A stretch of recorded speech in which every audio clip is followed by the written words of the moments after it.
દેવભૂમિ દ્વારકા જિલ્લાના હર્ષદ એટલે કે ગાંધવી વિસ્તારમાં આવેલા પૌરાણિક ભીડભંજન ભવાનીશ્વર મહાદેવ મંદિરમાં શિવરાત્રીના આગલા દિવસે અજાણ્યા શખ્સોએ પ્રવેશ કરી શિવલિંગની ચોરી કરીને લઈ ગયાનો બનાવ પ્રકાશમાં આવ્યો હતો। આ પ્રકરણ સંદર્ભે જિલ્લા પોલીસની ટીમે કરેલી તપાસના અંતે એક આશ્ચર્યજનક વળાંક જોવા મળ્યો હતો। હિંમતનગર તરફની રહીશ એક યુવતીને આવેલા સ્વપ્ન સંદર્ભે મહિલાઓ સહિત કેટલાક શખ્સોએ રેકી કરી અને શિવલિંગ ચોરી કરીને પોતાના ઘરે સ્થાપિત કર્યા હોવાનું ખુલવા પામ્યું હતું।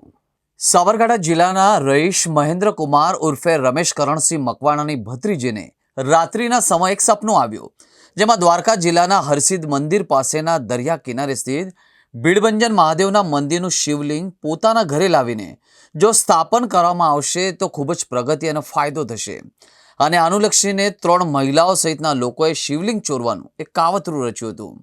જુદા જુદા 2 વાહનોમાં અહીંયા આવીને આ તમામ શખ્સો હર્ષદ ખાતે રોકાયા હતા।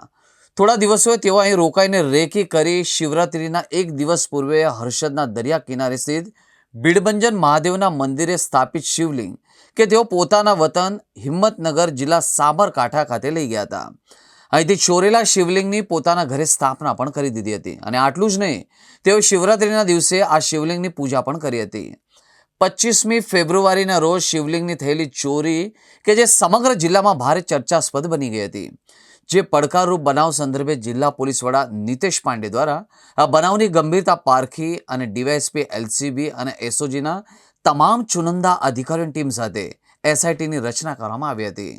આ ઉપરાંત પોલીસે ડોગ સ્ક્વોડની મદદથી આ શિવલિંગ ચોરીનો ભેદ ઉકેલ્યો હતો અને જિલ્લા પોલીસે આ સમગ્ર મામલે 4 આરોપીઓને ઝડપી પાડ્યા હતા।